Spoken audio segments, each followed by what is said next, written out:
আসসালামু আলাইকুম ভিউয়ার্স, আপনারা সবাই কেমন আছেন? আশা করি যে যেখান থেকে আজকে নতুন আরেকটি ভিডিও দেখছেন সবাইকে স্বাগতম জানাচ্ছি। আজকে ইলিশের পাতলা ঝোল রান্না করছি আর বেগুন দিয়ে রান্না করছি। এই পাতলা ঝোল খেতে কিন্তু খুব ভালো লাগে আর শীতের মধ্যে কিন্তু সবজি খেতে খুব ভালো লাগে। তার জন্য চিন্তা করলাম আমি আজকে বাসায় ইলিশের পাতলা ঝোল রান্না করছি আর আমি চিন্তা করলাম আপনাদের সাথে শেয়ার করে দিই।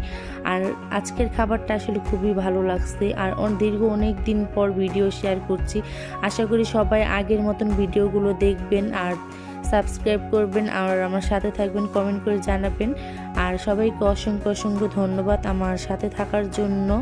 আর আজকের রেসিপি আরেকবার করে দিচ্ছি, ইলিশের পাতলা ঝোল খেতে কিন্তু খুব ভালো লাগে শীতের মধ্যে। আর আমার রান্না তো করা হয়ে গেল। আর যদি ভালো লাগে থাকে অবশ্যই লাইক, কমেন্ট, শেয়ার করবেন, সাবস্ক্রাইব করবেন। আল্লাহ হাফেজ।